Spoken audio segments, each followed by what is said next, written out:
Test 4. You will hear a number of different recordings, and you will have to answer questions on what you hear. There will be time for you to read the instructions and questions, and you will have a chance to check your work. All the recordings will be played once only. The test is in 4 sections. At the end of the test, you will be given 10 minutes to transfer your answers to an answer sheet. Now turn to Section 1. Section 1. You will hear a conversation between a staff member from Gaia's Guardians and a man who wants to do something to protect the environment. First, you have some time to look at questions 1 to 5.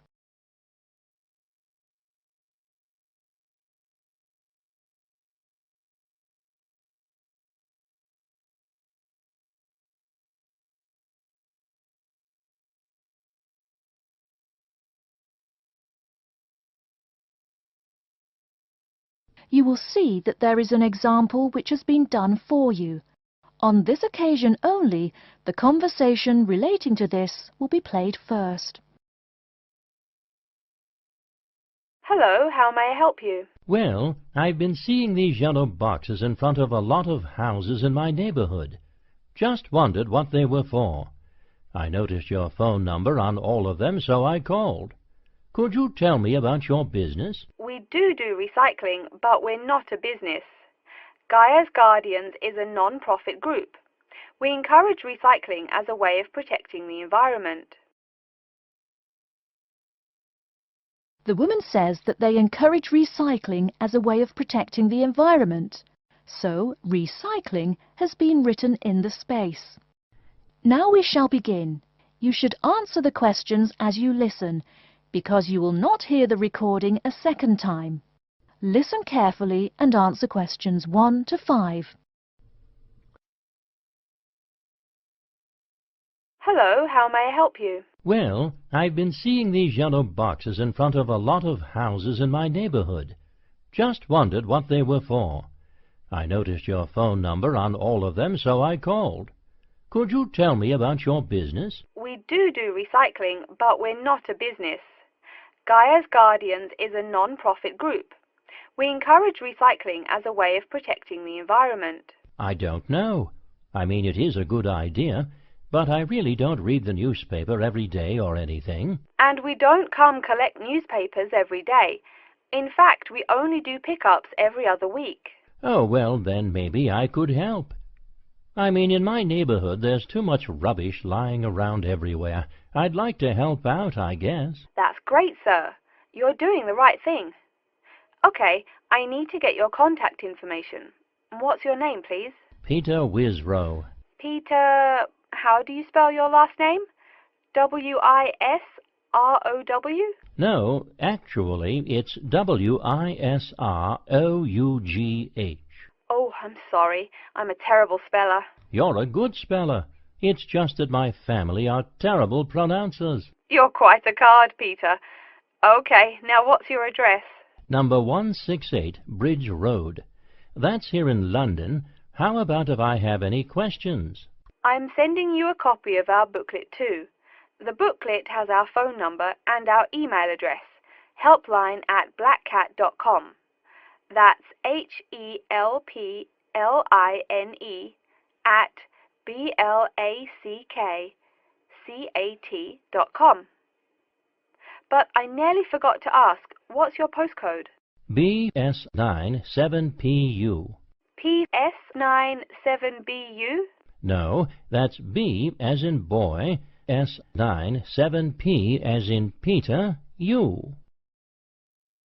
Before you hear the rest of the conversation, you have some time to look at questions 6 to 10.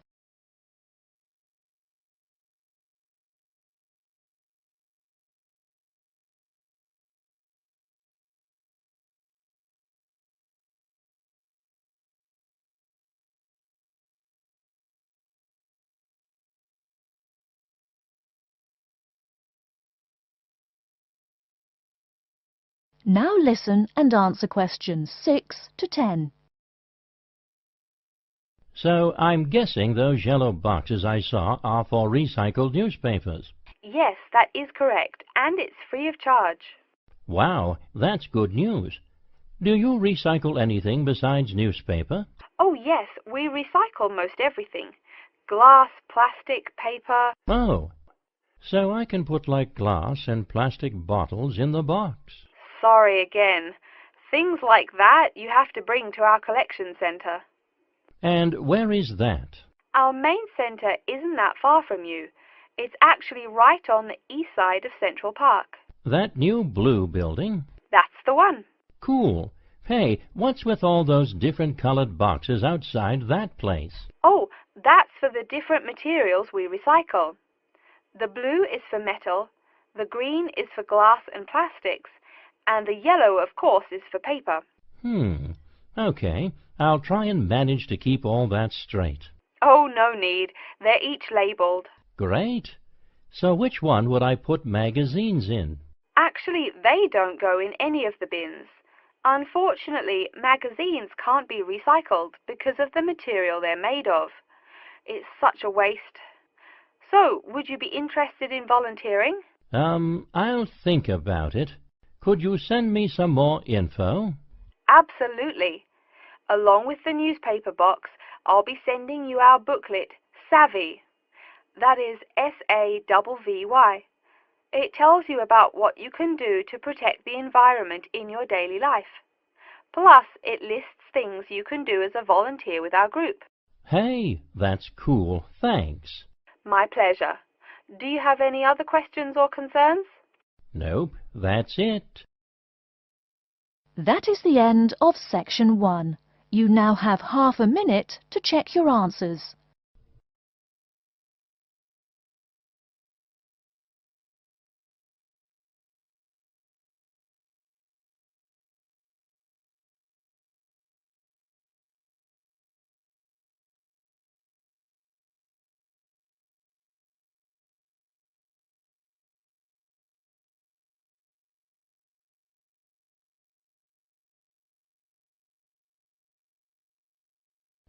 Now turn to Section 2. Section 2. You'll hear an introduction about how to make a resume and apply for a job.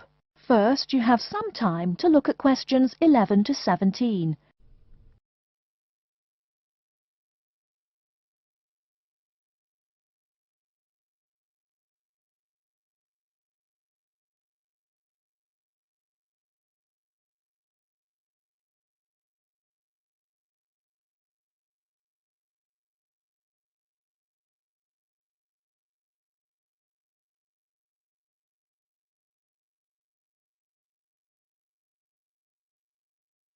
Now, listen carefully and answer questions 11 to 17. Welcome everyone to today's seminar on CV and interview skills. Remember, your CV is probably the most important document you will ever write. It opens the door to your career, and that job interview is probably the most important meeting you will ever attend. It's like stepping through that open door. So let's roll up our sleeves and get down to work, shall we? First of all, I cannot possibly tell you everything you need to know about writing a resume in the time we have. But let me tell you that there are dozens of great websites on the internet. These will give you all the suggestions you need. If you look at the paper I gave you, you will see a list of the dozen most popular sites. I can mention a couple of important points, however. One is that your CV or resume should not be too long. A page is about right. Why? HR departments do not have the time to read long documents. Too many people are sending too many CVs. After all, the economic crisis of 2008 is still very much alive. Everyone needs a job now. No matter how short you make that resume, though, you do not want to forget to tell HR how to contact your references. References are people who will give you a recommendation for a job. That's usually an ex-boss or a professor who knows you well. Do not use relatives. I don't care how much your mum loves you. Also, when you send that CV, be sure to include a typed cover letter. A cover letter is a letter where you basically are asking for a job. It's like introducing yourself. Make it brief. The real information about you is on that CV of yours, and please make sure the letter is typed. It doesn't matter if your handwriting is beautiful or not. Companies only read typed letters. Another point about CVs is you should try to have an attractive layout. Maybe use different type fonts or colors to highlight information. Some people include a photo. You can find dozens of examples on the internet. Whatever layout you decide to use, however, avoid all spelling and grammar errors. I used to be an HR manager. If I saw a mistake, that CV went into the garbage. Something you write in a CV is a description of your skills and experiences in an interesting way. Mention training too. I mean, these are what get you hired. Do not just say, I have lots of experience, or I have many skills. Tell that boss what you did, for what company, and when. Better, tell him how well you did it. Don't just say, I sold houses. Say, I sold £2 million worth of houses in my first year. That is, say something to make the person reading excited and curious. Finally, speaking of CVs, it's sad, but some people actually forget to provide a contact number. That's pretty silly. You wrote a great CV, you have HR dying to meet you, and they don't know how. You forgot your phone number. Oh sure, if you apply online they have your email address, but you just showed them you're forgetful. Why are they going to want to talk to you after that? Before you hear the rest of the talk, you have some time to look at questions 18 to 20.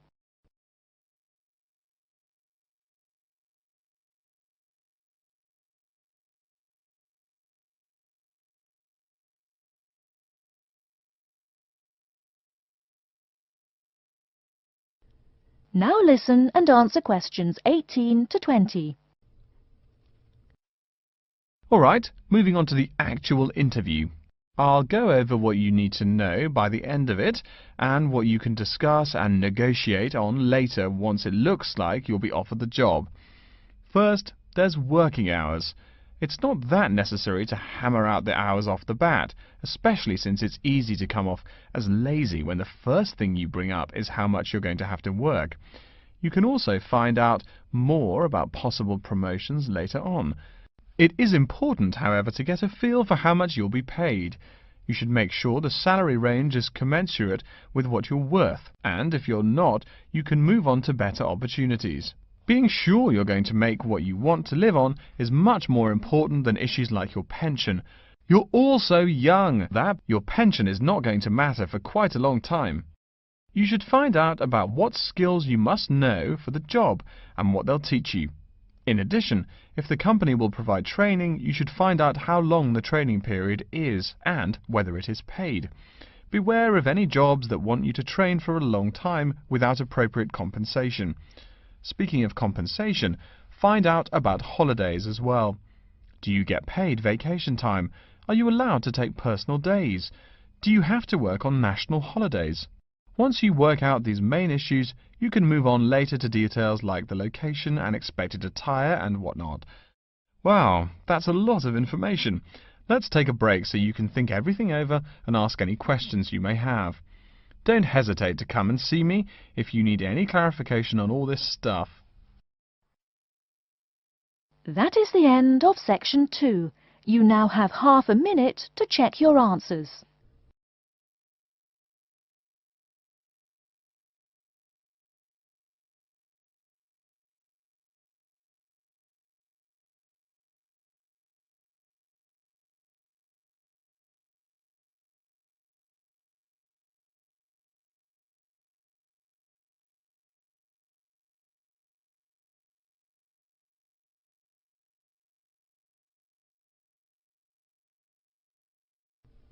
Now turn to section 3.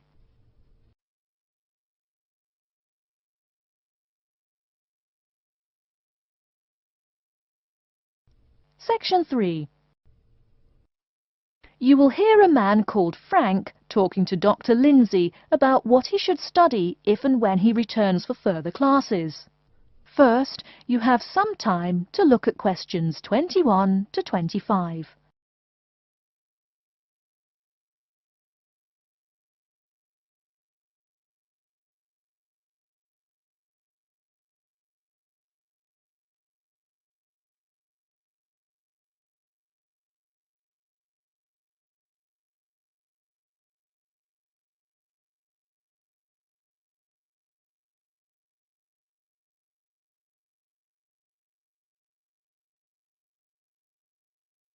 Now listen carefully and answer questions 21 to 25.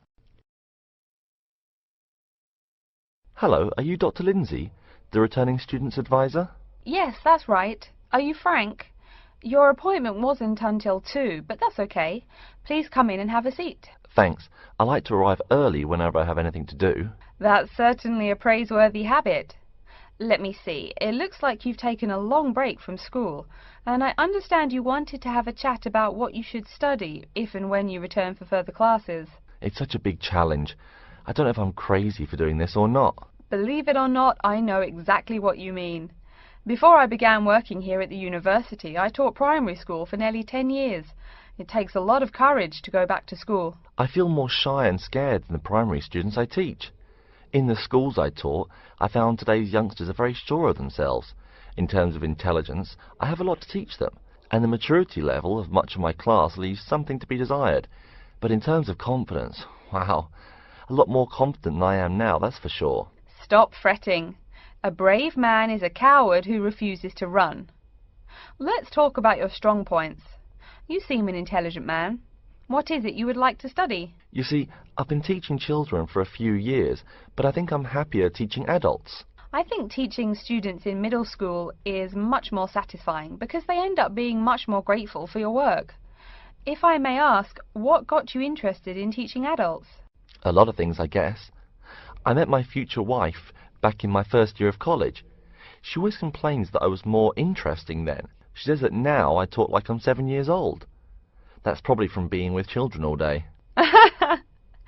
Again, I know just what you mean. My husband used to say the same thing about me when I taught kindergarten. Anything else? Well, yes. Fairly often now I run into former students and we talk. Some of them are getting close to being grown up. I guess I think more and more about how people develop over time. So I'm interested in the results of education, you know, the final stages. I see. Well, coming back to the university can be both difficult and very rewarding. There are some problems unique to returning students, you know, older students like yourself. What do you think is your greatest weakness? Well, I actually think my confidence is getting better. I'm definitely overcoming my introversion and starting to be much more comfortable in front of a class. To tell you the truth, I'm afraid I'm rather behind the times about many things. It's more difficult for me to chase after the popular things youngsters are fond of, such as iPhone, Twitter, if you name it. I think I understand. Before you hear the rest of the talk, you have some time to look at questions 26 to 30.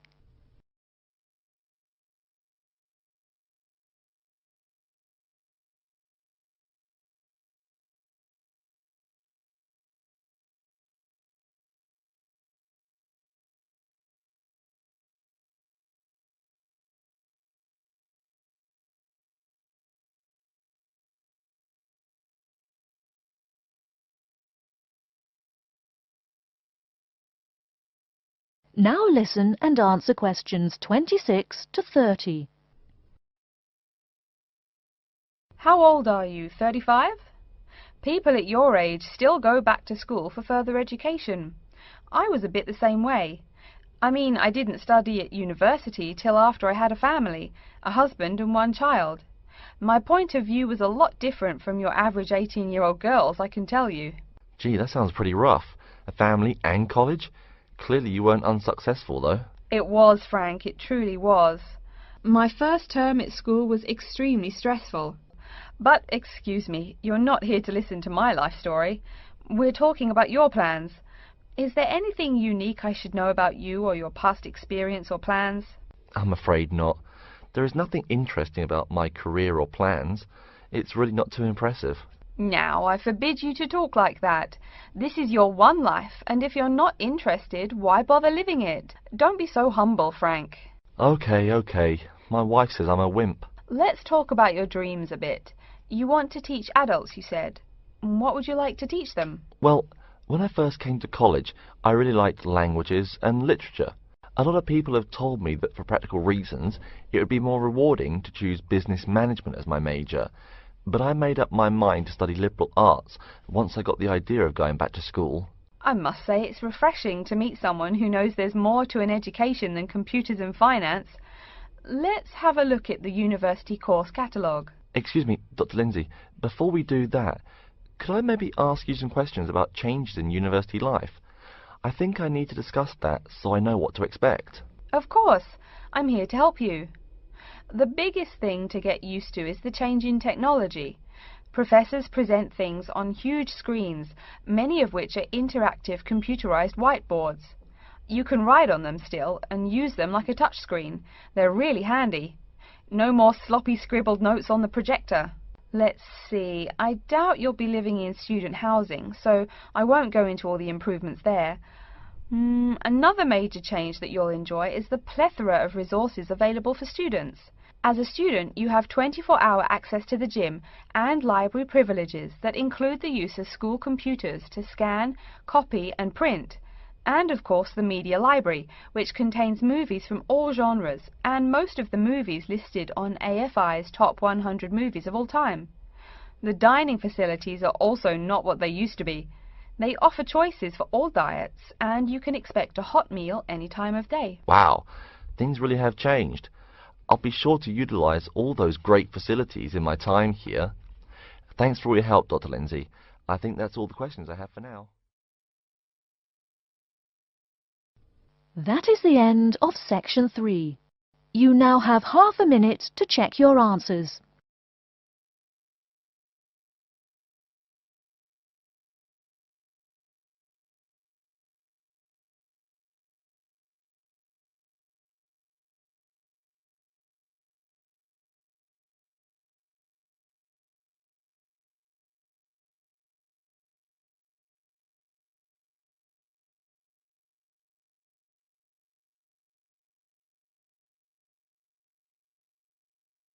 Now turn to section 4.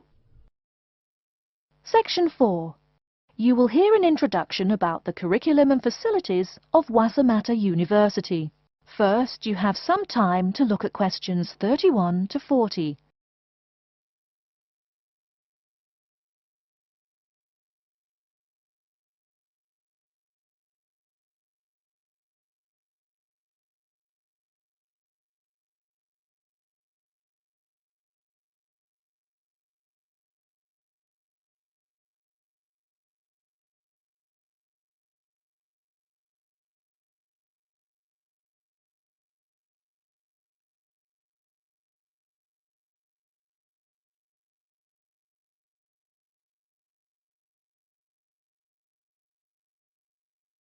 Now listen carefully and answer questions 31 to 40. Okay, and welcome back. During the short break we just took, several of you approached me with questions. So before going on with the orientation talk, I'd like to address those queries. As I found, if one person asks a question, probably a dozen others are wondering about the same thing. The first question is whether Wassamata University employs modules technology as an instruction method. The answer is yes, we do. At least that's what the university catalogue says.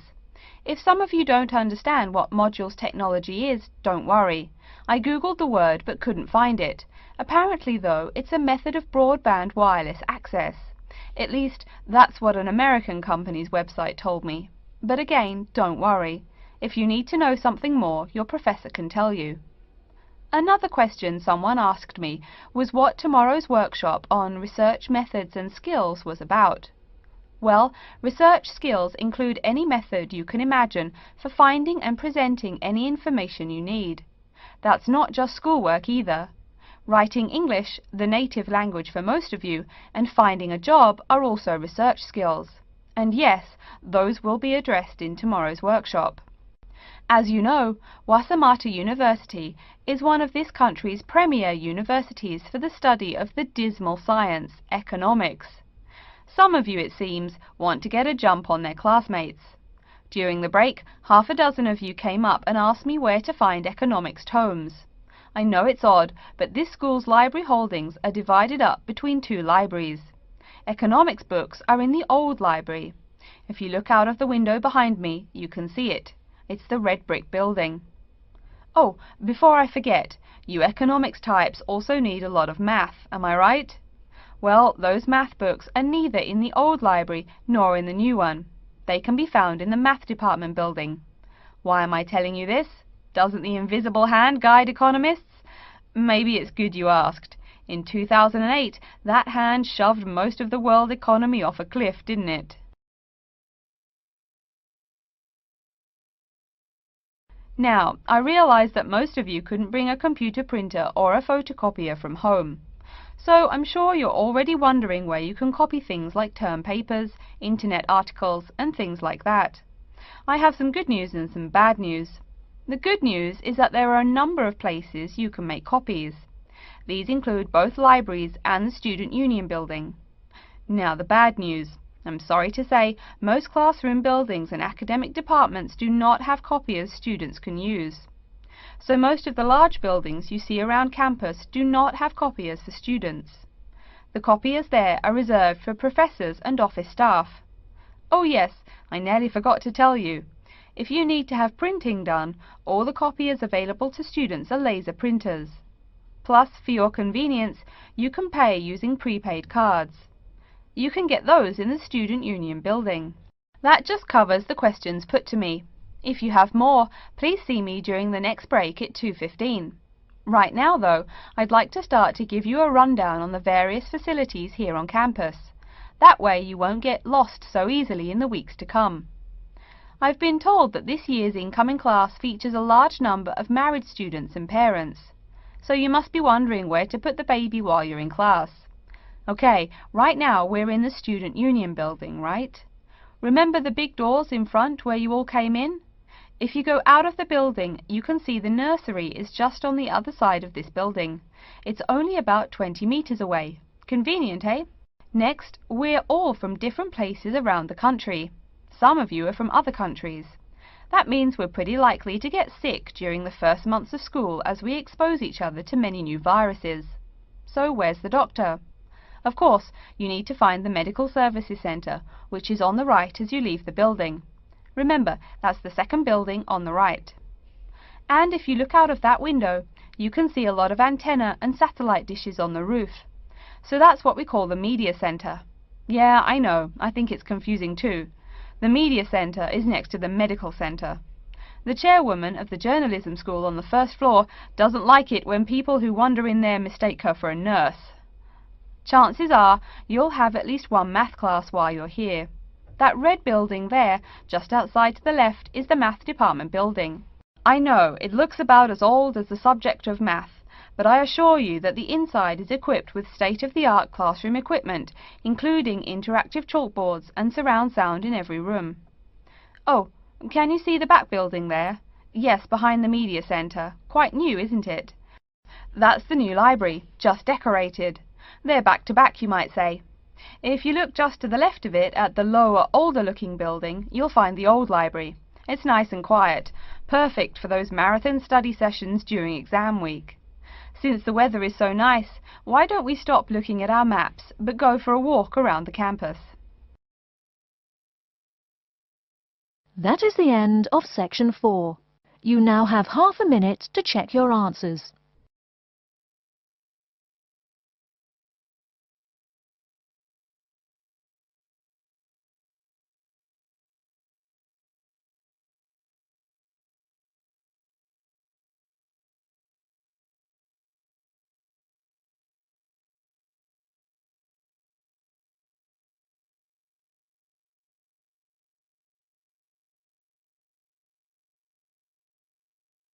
That is the end of the listening test. In the IELTS test, you will now have 10 minutes to transfer your answers to an answer sheet.